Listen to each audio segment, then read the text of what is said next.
അശ്വതി അരവിന്ദാക്ഷൻ, ഷഹീൻ നദീം എന്ന രണ്ട് സുഹൃത്തുക്കളുടെ സൗഹൃദത്തിൽ നിന്ന് ഉടലെടുത്ത വർണ്ണങ്ങളും വിശേഷങ്ങളുമാണ് നമ്മളിന്ന് പങ്കുവയ്ക്കുന്നത്. ആദ്യം ഷഹീൻ നദീം, നമസ്കാരം മാം. നമസ്കാരം. ഈ സാധാരണ ആർട്ടുകൾ ആളുകൾ കണ്ട് മടങ്ങി പോകാറാണ് പതിവ്. പക്ഷേ മാമിൻ്റെ ആർട്ടുകൾക്ക് താഴെയുള്ള കാവ്യാത്മകമായ ചില ക്യാപ്ഷൻസ് ഉണ്ട്. അത് ആ ആർട്ടിന് നൽകുന്ന ലൈഫ് വ്യത്യസ്തമായ രീതിയിലാണ്. എന്താണ് അതിനെപ്പറ്റി അഭിപ്രായം? ഞങ്ങൾ രണ്ടുപേരും കവിത എഴുതുന്നവരാണ്. അപ്പോൾ നമ്മളൊരു ചെയ്യുമ്പോൾ, ഒരു ക്യൂരിയോ ചെയ്യുമ്പോൾ അതിനനുസരിച്ചിട്ടുള്ള ഒരു ക്യാപ്ഷൻ കൊടുക്കുമ്പോൾ അതിനൊരു പുതിയൊരു വ്യാഖ്യാനം തന്നെ നമുക്ക് കൊടുക്കാൻ പറ്റുന്നുണ്ട്. അപ്പോൾ അതുകൊണ്ട് തന്നെയാണ് കൊടുത്തത്. ഇതിനെല്ലാത്തിനും ഓരോ സന്ദേശം കൂടി നമ്മൾ കൈമാറാൻ ഉദ്ദേശിക്കുന്നു. കൂടുതലായും ഇവിടെ ഈ മനുഷ്യ മനസ്സുകൾ അല്ലെങ്കിൽ ഈ പറയുന്ന പോലെ സ്ത്രീകളെ എംപവർ ചെയ്യുന്ന തരത്തിലേക്കുള്ള ആ മീനിങ് ഫുൾ ആയിട്ടുള്ള ആർട്ടുകളാണ് ഇവിടെ പൊതുവെ ചെയ്ത് കണ്ടിട്ടുള്ളത്. അപ്പോൾ അങ്ങനെ ഒരു ആശയത്തിലേക്ക് വരാൻ, അത്തരത്തിലൊരു മെസ്സേജിലേക്ക് വരാനുള്ള കാരണം ബേസിക്കലി ഞങ്ങൾ സ്ത്രീകളായതുകൊണ്ട് തന്നെയാണ്. സ്ത്രീകൾ അനുഭവിക്കുന്ന പ്രശ്നങ്ങളും എല്ലാം നമുക്കറിയാം. അപ്പോൾ അത് പല രീതിയിലും സിംബലൈസ് ചെയ്യാൻ നമ്മൾ ശ്രമിക്കുന്നുണ്ട്. പലതും ഈ ഒരു ആർട്ട് പീസ് തന്നെ ഒരു വുമൺഹുഡിനെ സിംബലൈസ് ചെയ്തിട്ടുള്ളത് തന്നെയാണ്. ഈ പൊതുവേ മാമിൻ്റെ ആർട്ട് വർക്കുകളിൽ ഈ ഗ്ലാസ്, അതുപോലെ വൈറ്റ് കളർ അപ്പർ ഹാൻഡ് ചെയ്തിട്ടുള്ള ചില പെയിൻറ്റിങ്സ് ഒക്കെ ഉണ്ട്. അപ്പം അത് പൊതുവേ രാജസ്ഥാൻ അങ്ങനെയുള്ള മേഖലകളാണ്. അങ്ങനെ അത്തരത്തിൽ ആർട്ടുകളോട് വല്ലാത്തൊരു ഭ്രമമാണ്. രാജസ്ഥാനി ആർട്ട് എനിക്ക് ഭയങ്കര ഇഷ്ടമാണ്. ചിലപ്പം ഇതെല്ലാം അതിൽ നിന്നും വന്നിട്ടുള്ളതാവാം. ആ ഒരു ഇഷ്ടം ഭയങ്കരമായിട്ടുണ്ട്. അപ്പോൾ ഇതെല്ലാം അതിൽ പ്രതിഫലിക്കുന്നുണ്ട്. മനസ്സിലായില്ലേ? ഇപ്പോൾ സന്തോഷം. ഈ സത്യത്തിൽ ഇപ്പോൾ ആർട്ട് ഗ്യാലറിയിലേക്ക് നിങ്ങൾ രണ്ടുപേരുടെ ഒരു ആർട്ട് വന്ന് നിൽക്കുന്നു. ബേസിക്കലി അതിൻ്റെ കാരണം എന്താണെന്നാണ് മാം വിശ്വസിക്കുന്നത്? ഞങ്ങളുടെ സൗഹൃദം തന്നെയാണ്. തീർച്ചയായും വർഷങ്ങളായിട്ടുള്ള സൗഹൃദം. ഞങ്ങൾക്ക് രണ്ടുപേർക്കും കളേഴ്സിനോടുള്ളൊരു പ്രണയം അത് തന്നെയാണ്. ഞങ്ങൾ അങ്ങോട്ടും ഇങ്ങോട്ടും നല്ല രീതിയിൽ പ്രോത്സാഹിപ്പിക്കാറുണ്ട്. അത് തന്നെയാണ് ഈ യൂസ്ഫുൾ, അതായത് യൂസ് ആൻഡ് ത്രോ എന്ന് പറയുന്ന ഒരു കൾച്ചർ പൊതുവെ ആളുകൾക്കുണ്ട്. അതല്ലാതെ അതിനപ്പുറത്തേക്ക് there is an another version of art എന്ന് പറയുന്നൊരു മീനിങ് പൊതുവെ മാമിൻ്റെ ആർട്ടുകളിലൊക്കെ കാണാൻ സാധിക്കുന്നുണ്ട്. അപ്പോൾ ആ ഒരു ആശയത്തിലേക്ക് എത്താനുള്ള കാരണം അത് ശരിക്കും പറഞ്ഞാൽ ഒന്നും ഈ ലോകത്ത് യൂസ്ലെസ് അല്ല എന്ന് വിശ്വസിക്കുന്ന ആളാണ് ഞാൻ. എന്തിനും നമ്മളൊന്ന് ശ്രമിച്ചാൽ ലൈഫ് കൊടുക്കാൻ പറ്റും. അത് തന്നെയാണ് കൂടുതൽ പെയിൻറ്റിങ്സിനും ആ ഒരു അർത്ഥമുണ്ട്. പെയിൻറ്റിങ്സ് അല്ല, ബ്രോക്കൺ പീസ്. അശ്വതിയാണ് പെയിൻറ്റിങ് ചെയ്യുന്നത്. ബ്രോക്കൺ പീസ്, ഇതെല്ലാം ബ്രോക്കൺ ഞങ്ങൾ വീട്ടിലൊക്കെ യൂസ് ചെയ്ത പഴയ പാത്രങ്ങളാണ്. അപ്പോൾ ഇതിങ്ങനെ ചെയ്തെടുക്കുമ്പോൾ I think it has a new life. It makes me happy. അടുത്തത് ഈ കലയുടെ മറ്റൊരു കരമായ അശ്വതി അരവിന്ദാക്ഷനാണ്. Good morning. അപ്പോൾ ഇതിൽ ഒരു കാലഘട്ടത്തിൽ ഈ വരകളോടും വർണ്ണങ്ങളോടുമൊക്കെ ആളുകളുടെ ഒരു ഇഷ്ടം വലിയ രീതിയിൽ മങ്ങിപ്പോയിരുന്നു. ഇപ്പോൾ അത് റീജനറേറ്റ് ചെയ്ത് വരുന്നുണ്ട് എന്ന് മാമിന് തോന്നാറുണ്ട്? അങ്ങനെ എനിക്ക് തോന്നുന്നില്ല. എല്ലാ കാലഘട്ടത്തിലും ഇതിനോട് ഇഷ്ടമുള്ളവർക്ക് ഇഷ്ടമുണ്ട്. പിന്നെ ചില ട്രെൻഡ്സ് ഉണ്ടല്ലോ, എല്ലാത്തിനും ഒരു ട്രെൻഡിങ് ആയിട്ട് വരുന്ന ചില കാലഘട്ടത്തിൽ ചില കാര്യങ്ങൾ ട്രെൻഡിങ് ആയി വരും. അപ്പോൾ കൂടുതൽ ശ്രദ്ധിക്കപ്പെടും. അത്രയേ ഉള്ളൂ എന്ന് എനിക്ക് തോന്നുന്നത്. ഈ മാമിൻ്റെ വരകളിൽ എനിക്ക് ഞാൻ മനസ്സിലാക്കിയത് വെച്ചിട്ട് രണ്ട് പ്രധാനപ്പെട്ട കാര്യങ്ങൾ. ഒന്ന് വിമൺ, അതുമായി ബന്ധപ്പെട്ട വിഷയങ്ങൾ. മറ്റൊന്ന് ഈ എർത്ത്, വായു, ജലം, അങ്ങനെ ഇത് തമ്മിൽ കണക്ട് ചെയ്തുകൊണ്ട് വരയ്ക്കുക, ആ ഒരു ആശയത്തിലേക്ക് എത്താനുള്ള കാരണം? അങ്ങനെ ബോധപൂർവമായിട്ട് കണക്ഷനൊന്നും വന്നിട്ടില്ല. ഞാനൊരു അധ്യാപികയാണ്. ഞാൻ കോളേജിൽ വർക്ക് ചെയ്യുന്നത്. ഞാൻ കരമന NSS കോളേജിൽ അസിസ്റ്റൻറ്റ് പ്രൊഫസറാണ്. അപ്പോൾ ഞാൻ ലിറ്ററേച്ചറാണ് പഠിപ്പിക്കുന്നത്. പിന്നെ ഞാൻ ഒരു പബ്ലിഷ്ഡ് ഓഥറാണ്. കഥയും കവിതയും ഒക്കെ പബ്ലിഷ് ചെയ്തിരിക്കുന്നത്. അപ്പോൾ എൻ്റെ ലിറ്ററേച്ചറിനോടുള്ള ഒരു ഇഷ്ടം എൻ്റെ കലയിലേക്ക്, ഞാൻ പെയിൻറ്റിങ്ങിലേക്ക്, പിന്നെ നിറങ്ങളോട് അതിയായ പ്രണയമാണ്. അപ്പോൾ ഇത് എല്ലാ ആസ്പെക്റ്റും കൂടെ ചേർന്നിട്ടാണ് ഇതിലേക്ക്. ഇപ്പോൾ പല വിഷയങ്ങളും തീർച്ചയായിട്ടും ഒരു സ്ത്രീ ആയതുകൊണ്ട് സ്ത്രീ വിഷയങ്ങളിൽ നമുക്ക് ആഴത്തിലേക്ക് പോകുമല്ലോ, അത് വന്നു പോകുന്നതാണ്.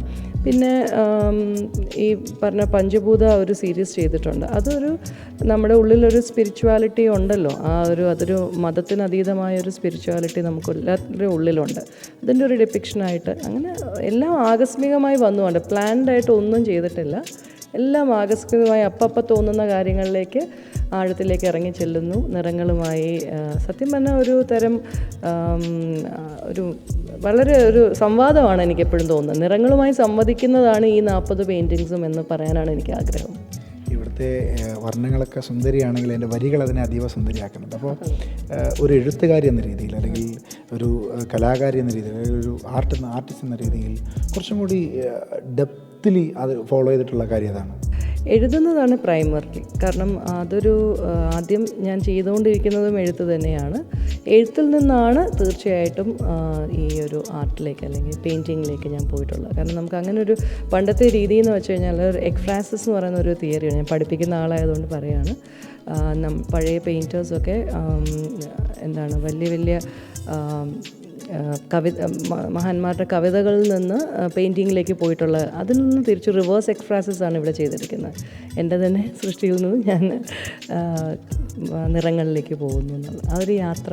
ഈ പെയിൻറ്റിങ്സിൽ ഈ ബ്രഷും പെയിൻറ്റും അല്ലാതെ മറ്റെന്തോ ഒരു അത്ഭുതകരമായ സാധനങ്ങളുണ്ട്. ഞാൻ ആദ്യം പറഞ്ഞോളൂ, ഞാൻ ട്രെയിൻഡ് ആർട്ടിസ്റ്റ് അല്ല എന്നുള്ളത്.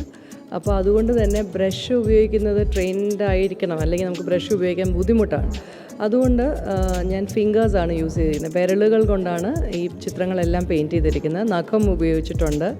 നഖത്തിൻ്റെ പോറലുകൾ കൊണ്ടും വിരലുകൾ കൊണ്ടുമാണ് ഈ ചിത്രങ്ങളെല്ലാം നിർമ്മിച്ചിരിക്കുന്നത്. അതൊരു അൺട്രെയിൻഡ് ആയതുകൊണ്ടാണ് അങ്ങനെ ചെയ്തത്. പക്ഷേ അതൊരു വളരെ എന്താ പറയുക, വളരെ സന്തോഷകരമായ ഒരു എക്സ്പീരിയൻസ് ആണ്. നമുക്ക് കയ്യിൽ പെയിൻറ്റ് ഫീൽ ചെയ്യാൻ പറ്റുക, നമുക്കിഷ്ടമുള്ള രൂപത്തിൽ അതിനെ കളേഴ്സൊക്കെ ബ്ലെൻഡ് ചെയ്യാൻ പറ്റുക എന്നുള്ളത് വലിയ സന്തോഷമായിട്ട് തോന്നുന്നു. സാധാരണക്കാരായുള്ള പ്രേക്ഷകർക്ക് വേണ്ടിയിട്ട് എന്താണ്, ഏത് തരത്തിലേക്കുള്ള മെസ്സേജാണ്, എന്ത് തരം ആർട്ടിസ്റ്റിക് എലമെൻ്റാണ് യൂസ് ചെയ്തിരിക്കുന്നത്? അത് അനന്തൻ പറഞ്ഞ വളരെ കറക്റ്റാണ്. കാരണം ഞാൻ ഈ എക്സിബിഷൻ്റെ കാര്യം പലരോടും പറയുമ്പോഴും അയ്യോ ഞങ്ങൾക്കൊന്നും മനസ്സിലാവില്ല എന്നാണ് ആദ്യത്തെ ഒരു പ്രതികരണം, പ്രത്യേകിച്ച് ആബ്സ്ട്രാക്ട് പെയിൻറ്റിങ്സ് ആകുമ്പോൾ. പക്ഷേ ആബ്സ്ട്രാക്ട് പെയിൻറ്റിങ്സിൻ്റെ ഒരു ഗുണം എന്ന് പറഞ്ഞാൽ നമുക്ക് ആ പെയിൻറ്റിങ്ങിൽ ഓരോ മൂഡിലും നമുക്ക് ഓരോന്നാണ് നമുക്കത് പെയിൻറ്റിങ് നമ്മളോട് പറയുന്നത്.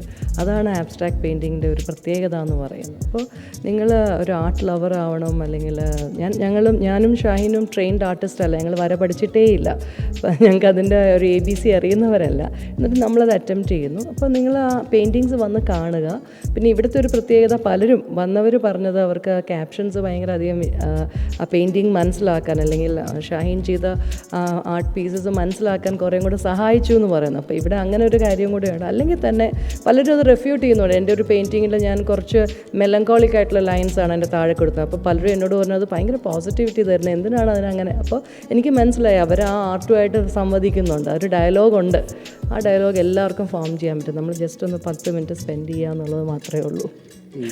എനിക്ക് തോന്നുന്നു ഇങ്ങനെയൊക്കെയുള്ള ക്യാപ്ഷൻസ് വരുന്നതിൻ്റെ പ്രധാന കാരണം ഒരു ആന്തരികമായ ഒരു കമ്മ്യൂണിക്കേഷൻ എപ്പോഴും ആർട്ടുമായിട്ടുണ്ടല്ലേ? ഉണ്ടായിരിക്കണം. ചോദിക്കുമ്പോൾ തീർച്ചയായിട്ടും ഉണ്ട്. നമ്മൾ നമുക്ക് പലപ്പോഴും മനുഷ്യരായിട്ടുള്ള സംസർഗം നമുക്ക് വിഷമങ്ങളുണ്ടാക്കാം. പലപ്പോഴും നമുക്ക് പല ബന്ധങ്ങളിലും നമുക്ക് വിഷമങ്ങളുണ്ടാകും, സൗഹൃദമാകട്ടെ അല്ലാത്തതാകട്ടെ. പക്ഷേ ആർട്ട് എന്ന് പറയുന്നത് ഒരിക്കലും നമുക്ക് വിഷമം ഉണ്ടാകുന്ന ഒരു ബന്ധമല്ല എന്ന് ഞാൻ ഈ ഒരു ഇപ്പോൾ 40 വയസ്സൊക്കെ കഴിഞ്ഞ സമയത്ത് എനിക്ക് ജീവിതം കുറച്ചുകൂടെയൊക്കെ കണ്ടപ്പോൾ എനിക്ക് മനസ്സിലായ ഒരു കാര്യമാണ്. അതിലൊരു വലിയ സന്തോഷം ഞാൻ കണ്ടെത്തുന്നുണ്ട്. അത് സത്യമാണ്. എന്തായാലും ഇവിടുത്തെ വർണ്ണങ്ങൾ സംസാരിക്കുന്നുണ്ട്. വർണ്ണങ്ങൾക്ക് ചുവട് പിടിച്ച് വരികളും അതിനേക്കാൾ ഉറക്കെ സംവദിക്കുന്നുണ്ട്. വർണ്ണങ്ങളും വരികളുമൊക്കെ ഈ സൗഹൃദത്തിൻ്റെ ഏറ്റവും അടിസ്ഥാനപരമായ സൗന്ദര്യം തന്നെയാണ്. ഇനിയും ഇത്തരത്തിലുള്ള നിരവധി വർണ്ണങ്ങളും വരകളുമായി ഇവർക്ക് ഇത്തരത്തിൽ സൗഹൃദപരമായി ഒത്തുചേരുവാൻ സാധിക്കട്ടെ എന്ന് ആശംസിക്കുന്നു. ക്യാമറാമാൻ ചന്ദ്രൻ ആര്യനാടിനൊപ്പം അനന്തപത്മനാഭൻ, M5 ന്യൂസ്, തിരുവനന്തപുരം.